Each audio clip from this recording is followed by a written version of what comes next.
Vamos a aprovechar este parón de selecciones para poner nota a los equipos en segunda división.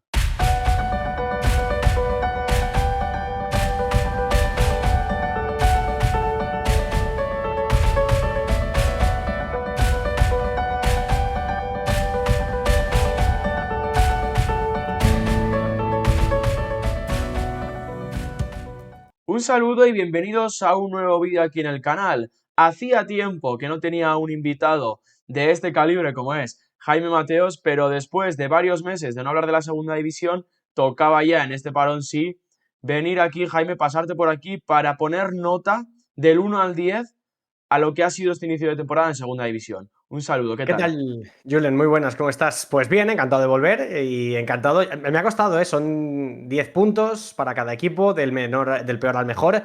Y hay muchos matices y muchas cosas que ha costado, pero lo hemos intentado hacer lo más completo posible para intentar también implicar a la mayor parte de los participantes en segunda división. Un formatín que utiliza pizarritas, que es un poco en lo que me he basado en sus jornadas, en sus notas de la jornada. En este caso lo que vamos a hacer es tener en cuenta cómo ha sido el inicio de temporada, 13 jornadas, si no me equivoco, Jaime, si no me corriges, que llevamos en segunda división. Y si quieres, vamos empezando porque vamos a empezar por lo peor, que yo creo que esta nota ya se la puede esperar la gente, que es un 1, que podría ser un 0, pero no has querido ser tan duro, que se lo lleva el Real Zaragoza. Es que si tengo que meter un cero, tengo que meter también una matrícula y entonces ya esto lo complicamos, ¿no? Porque aparte en segunda no hay ningún equipo tan desastroso ni ningún equipo perfecto. Entonces, por matizarlo, sí, evidentemente uno para el Real Zaragoza.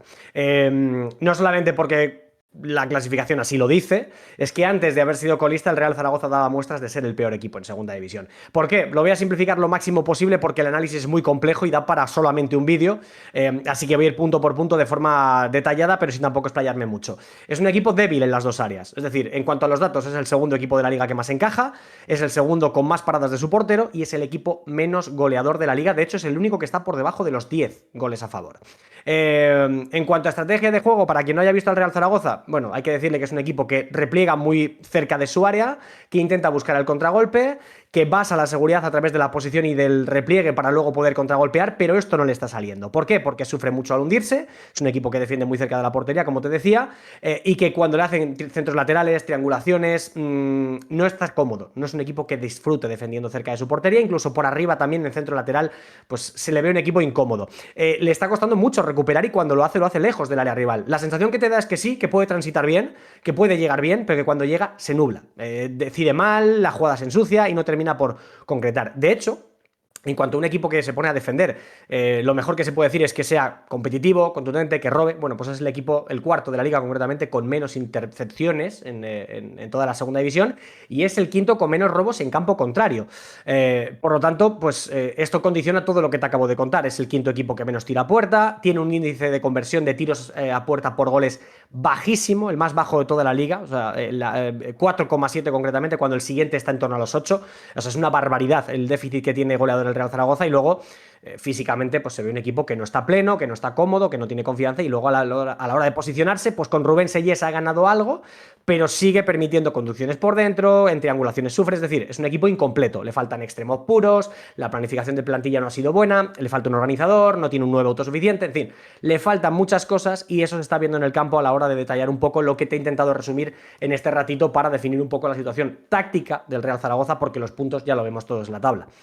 Yo te quería preguntar en cuanto a Rubén Sellés, porque es un entrenador con bastante renombre, sobre todo en Inglaterra, porque en el Southampton, aquel que desciende, está en las últimas jornadas y lo hace bastante bien. Luego ha tenido un par de aventuras. Es verdad que en esta temporada en el Sheffield United empieza la temporada, pierde 5 de 5 y lo acaban despidiendo, y en Zaragoza ha empezado 3 de 3 perdidos. No sé si realmente decías que con Rubén Sellés ha mejorado algo, pero no sé si crees que va a ser capaz de darle la vuelta y sobre todo preguntarte, aunque es difícil todavía en la jornada 13, si crees que el Zaragoza, bueno, creo que es un cierto candidato a descender, pero si crees realmente que va a ser capaz de darle la vuelta a esta situación.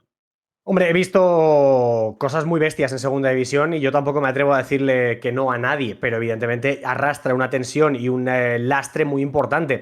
Es muy, muy, muy difícil. Yo lo veo, sinceramente, opinión, lo veo muy complicado. O sea, si lo consiguen, me parece un milagro, así te lo digo, tal y como está confeccionada ahora mismo la plantilla. Luego, mercado de invierno mediante, que traiga un 9 autosuficiente, un poco lo que te he contado.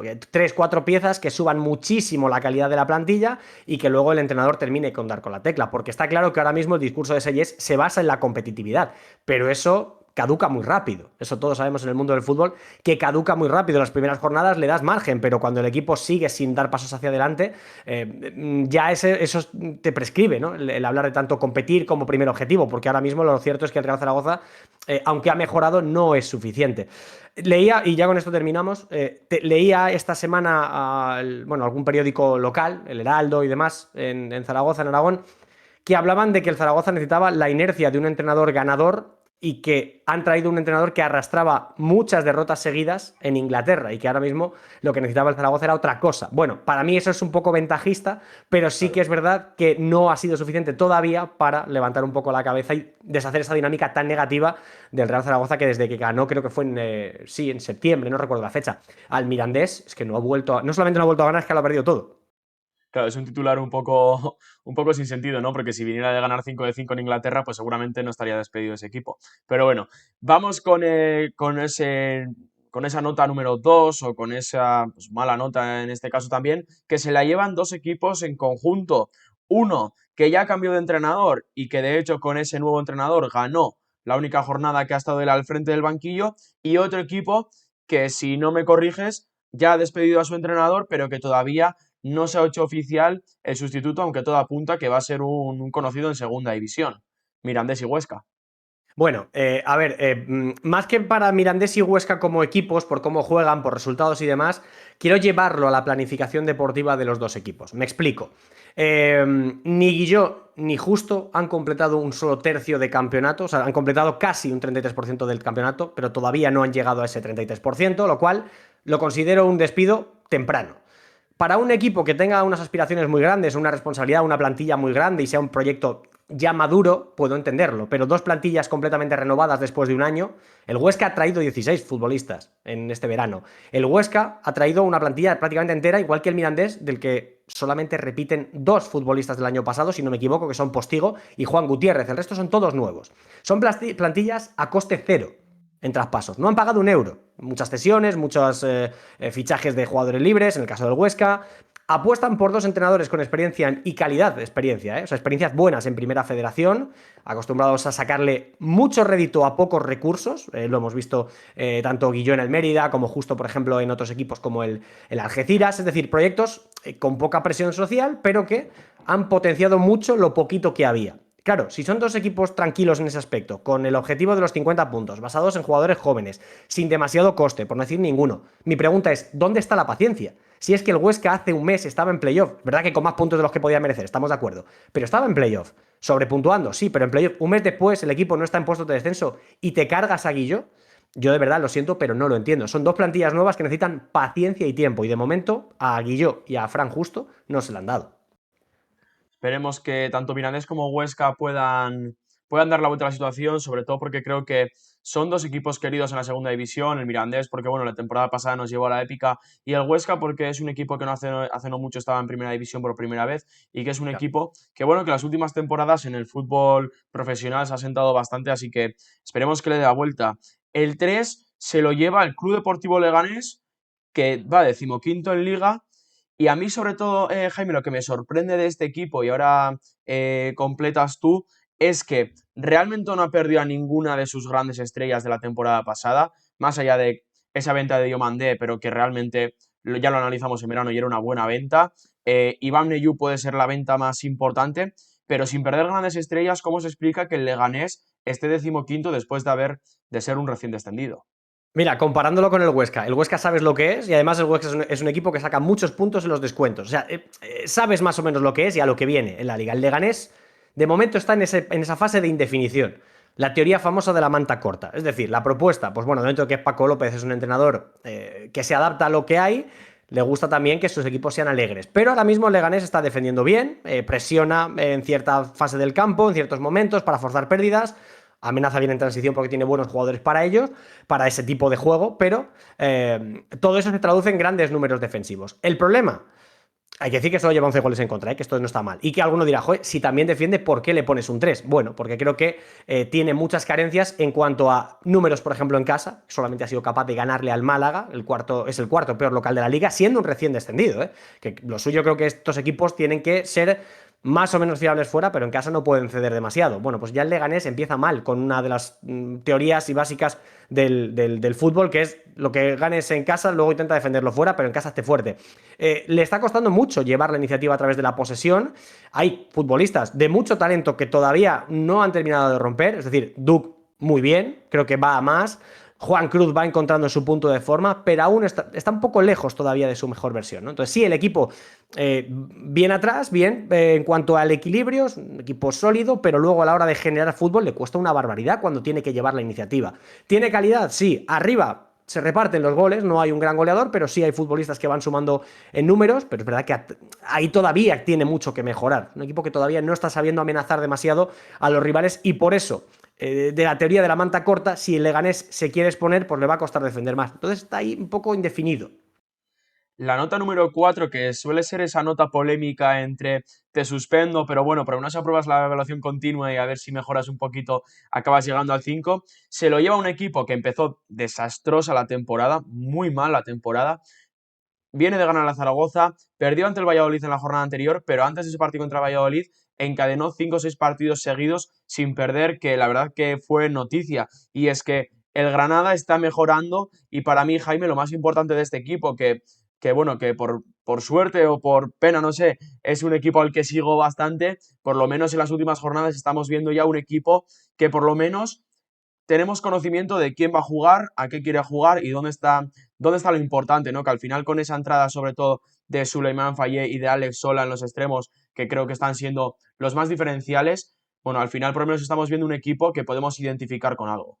Claro, exacto. Es el 4 de te hace media con toda la primera parte del campeonato, pero desde luego que con la reacción que llevas te vas a ir a buenas notas si sigues así, eso está claro. Ese es el suspenso que le pones al chico que lo estimulas un poco y que como vas viendo una reacción, sabes que al final, oye, va a llegar y le tienes que abrir un poco la mano. Este es el Granada. El Granada de los objetivos 50 puntos, no nos olvidemos, que lo dijo su entrenador, ¿eh? Pacheta dijo que el objetivo del club es permanencia. Y no hace falta complicarse más la vida con cosas más a futuro.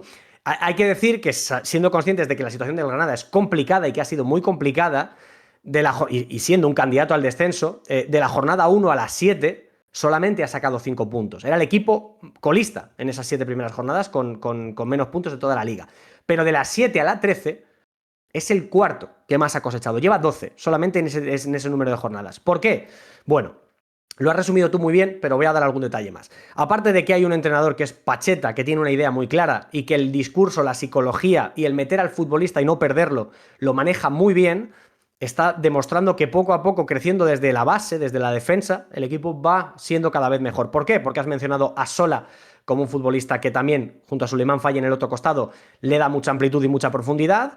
Y hay que añadirlo con varios refuerzos. Sola es un jugador del 1 de septiembre, pero igual que lo es Alcaraz. Y Alcaraz junto a Alemania en el centro del campo le ha dado otra cosa, además de Sergio Ruiz. Es un equipo ya sólido que ocupa mucha parcela y que también tiene capacidad de hacer jugar al equipo y de llegar. Es mucho más completo.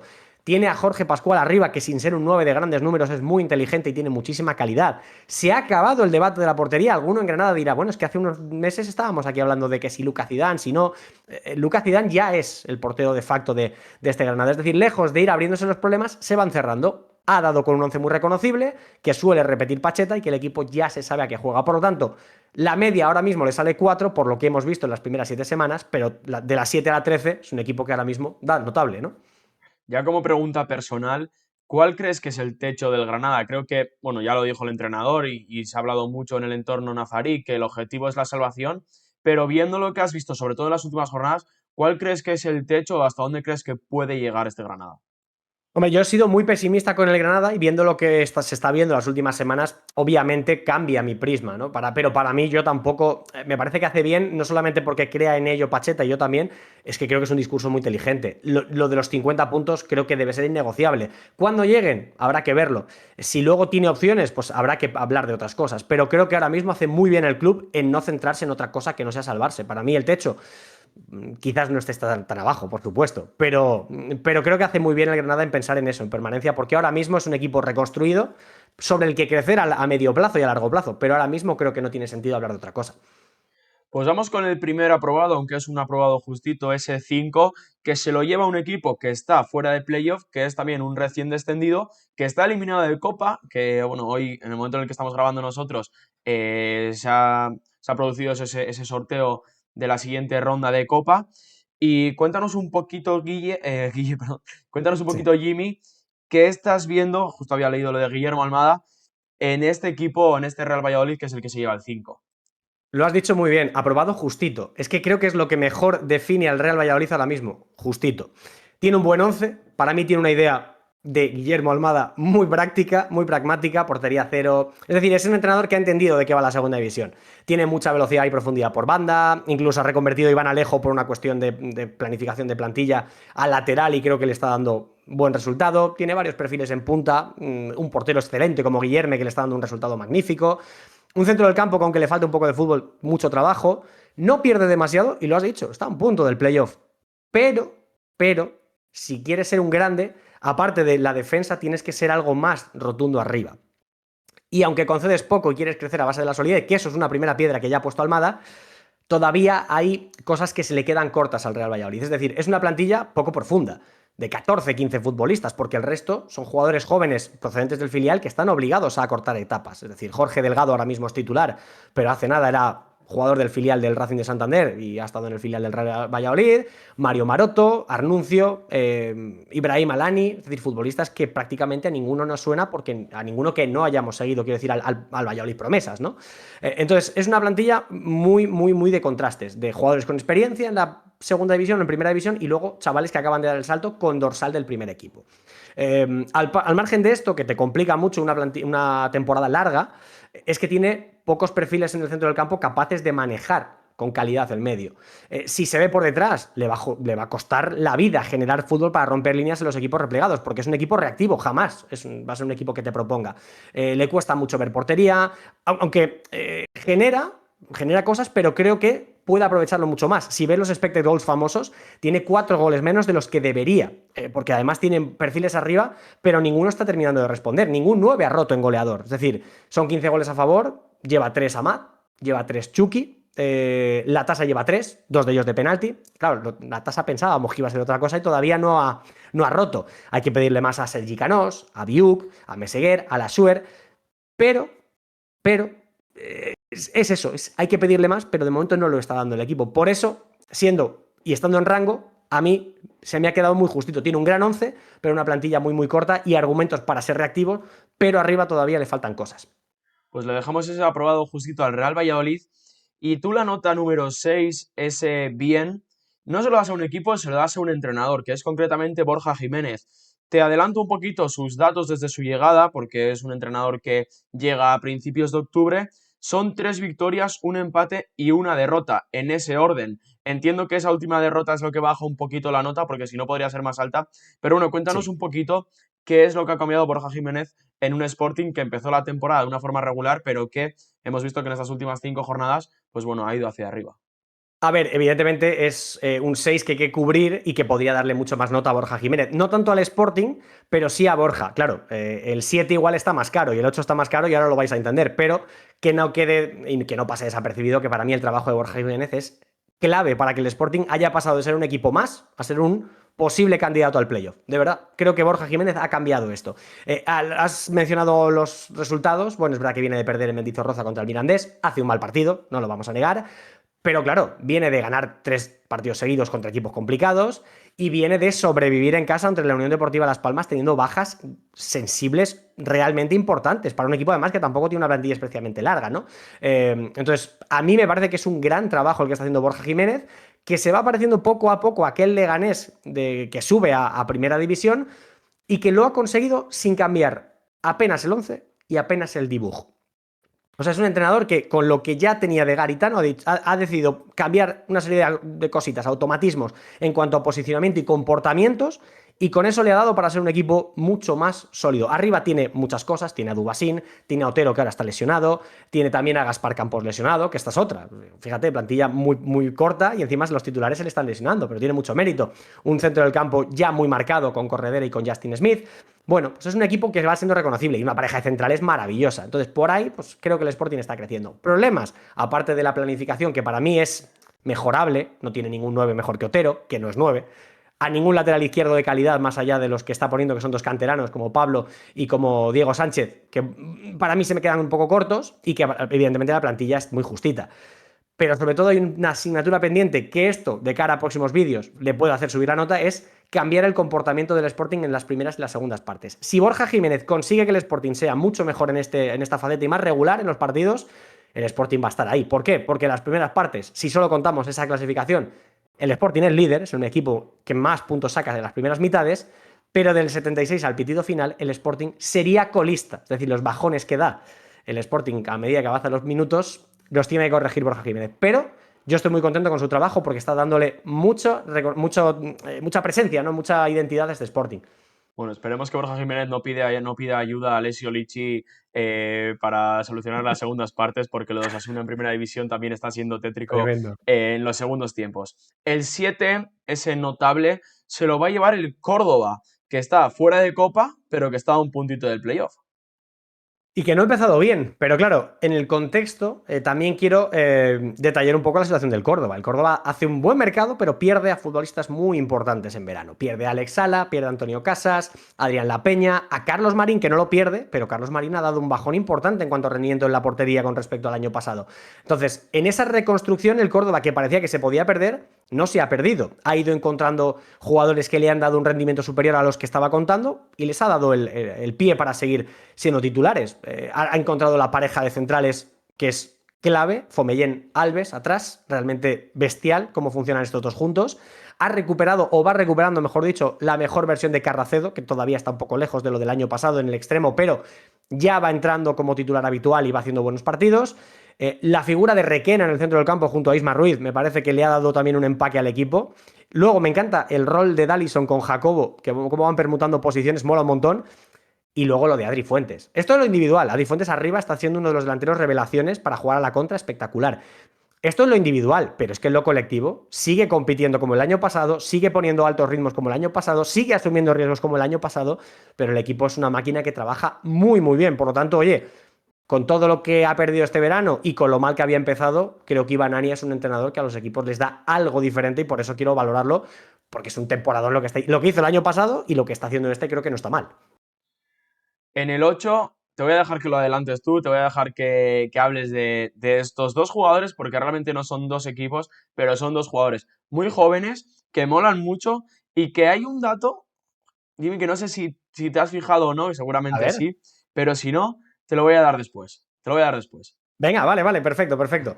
Mira, en cuanto a datos, Jeremy y Kim Minsu, un 8 para los dos. En cuanto a datos, creo que son dos revelaciones, por eso los pongo de la mano, porque son dos jugadores que han aparecido en el mapa y que han tirado la puerta. Jeremy es el pichichi de la liga junto a otros futbolistas, pero la historia de Jeremy es que es un jugador que era el tercer 9 de la plantilla del Racing, que el año pasado incluso jugaba de mediocentro en algunos momentos con José Alberto en el banquillo, y que estaba para irse al Ceuta. ¿Qué lo frena? Que Arana no estaba bien y que solo tenía un delantero titular como es Asier Villalibre. Entonces, Jeremy se quedó en agosto a la espera de ver qué podía pasar, empezó a funcionar, empezó a hacer cosas muy bien y al final el Racing dijo, este chico se tiene que quedar. Tanto que, oye, la irrupción de Jeremy ha sido tan brutal que ya está la Roma diciendo, ¿qué hay de este chaval que me lo quiero llevar? Entonces, la historia de Jeremy mola mucho porque ha pasado de estar a punto de irse al Ceuta a ser el pichichi de la liga y una de las revelaciones del campeonato, revelaciones, perdón, siendo cosecha del año 2005. Es decir, es un chaval de 20 años. Tremendo. Y luego Kim es que es pura fantasía. Lleva 3 goles, 3 asistencias y está siendo un jugador que le está dando mucha productividad al Girona. Así que dame ese dato porque no sé de qué dato me estás hablando y tengo Más que, ganas de escucharlo. más que un dato es un detalle, es que ambos A llevan el ver. número de 29 en la camiseta, que es algo que, Ah, sí. joder, que no es un número muy típico para este tipo de jugadores que al final, joder, Kim llega del Girona, podría ser un jugador que, bueno, llegara con un poquito de grandeza a la Andorra, ¿no? Y, bueno, coge el 29, siempre, bueno, por esas cosas, hacerles fichas en los filiales y demás. Y Jeremy, a mí sobre todo lo que me sorprende es que esté siendo revelación en un equipo que va líder, porque al final ser revelación o siendo tan joven, aparecer en un equipo que esté en la zona baja, que al final muchas veces se suele tirar de este tipo de canteranos, pero lo está haciendo en un equipo como el Racing, que va líder, pero que es un equipo que tiene grandísimos jugadores en esas posiciones. O sea, recordemos que Villalibre viene de jugar en Primera División, que está Íñigo Vicente, Andrés Martínez en esas posiciones en las que Jeremy se suele mover, la media punta, la punta de ataque y demás. Entonces, bueno, me sorprende que estos dos jugadores están dando este rendimiento y sobre todo me sorprende que ambos lleven el número 29. No sé si es casualidad o no, Curioso. pero bueno, me ha hecho gracia esa curiosidad. El 9 lo comparten dos equipos. El primero, un recién ascendido, que está a 4 puntos del descenso, que creo que es un buen margen, sobre todo si te lo digo yo, que no conozco del todo al Ceuta y que realmente no sigo la segunda división, pues yo lo que pensaba es que el Ceuta iba a ser un equipo que iba a sufrir. Y también se lleva el 9, el que para mí es el equipo que siempre hace las cosas a lo bajini, que nadie les espera, que siempre van ahí pasito a pasito, pero que están en puestos de playoff, que es el Burgos. Sí, creo que es un 9 compartido. Por cierto, un abrazo enorme a toda la gente del Ceuta y a toda la familia del seguidor que ha fallecido este fin de semana durante el partido contra la Almería. Claro, esto también, este 9 viene condicionado un poco por los objetivos, por la previsión y por la actualidad. Quiero decir, lo has dicho, el Ceuta, tú pensabas que iba a estar abajo sufriendo. Y yo en realidad también, con el único matiz que sabía que en casa iba a ser un equipo muy complicado de ganar, pero que podía perder muchos puntos fuera. Bueno, de momento el Ceuta ahora mismo está haciendo una campaña realmente sensacional, sobre todo en la forma de competir, porque tampoco es un equipo plagado de mucho talento, que lo tiene, pero es un equipo que sobre todo tiene muy muy claro que sus partidos pasan por vivir al límite en marcadores cortos, y por ahí el Ceuta se maneja como nadie. El Burgos es un poco algo parecido. Es decir, el Burgos ahora mismo es cuarto con un 10 de 12 en las últimas semanas. Pero tiene muy, muy claro lo que quiere. Lo dijo Ramis hace no mucho en una rueda de prensa. Oye, mi equipo a lo mejor no es brillante, mi equipo a lo mejor no llama mucho la atención, pero yo a mis jugadores lo que les pido es rendimiento y les pido sacar puntos adelante y competir hasta el final. Entonces, al final, ese rendimiento a base de defender bien y aprovechar lo que tengas arriba, que ayer, por ejemplo, no, le costó un poco, ¿no? Con el Castellón, que además dijo Ramis que perdió una oportunidad de haber ganado, pero fue un partido donde pudo a lo mejor merecer algo más. Bueno, al margen de esto, es un equipo que realmente es muy incómodo. Y al Ceuta le pasa lo mismo. No son brillantes, pero son ultra competitivos. Se adaptan muy bien a casi cualquier contexto de partido. Y luego son rivales complicados, sobre todo de ganarles en su campo. Entonces, luego el Ceuta tiene un dato muy curioso, que es una máquina de sacar rentabilidad a los pocos goles que marca.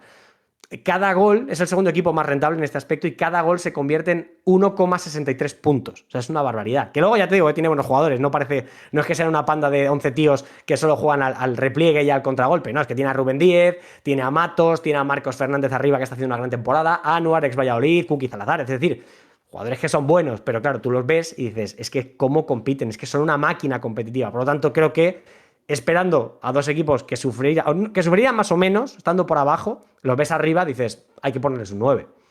Pues vamos a terminar el vídeo, Jaime, con el sobresaliente, matrícula de honor, llámalo como quieras, con ese 10 que se lo lleva, creo que evidentemente, el Deportivo de La Coruña, que es un equipo muy molón, que lleva 24 goles a favor, un Antonio Hidalgo que a mí me parece uno de los mejores entrenadores en segunda. Ahora nos contarás un poquito matices o lo que estás viendo, pero claro, un equipo que tiene a Mario Soriano, a Jeremiah y a David Mella, y además aparece Dahouri, o como se pronuncie, marcando 7 goles, pues claro, tenía que llevarse el 10.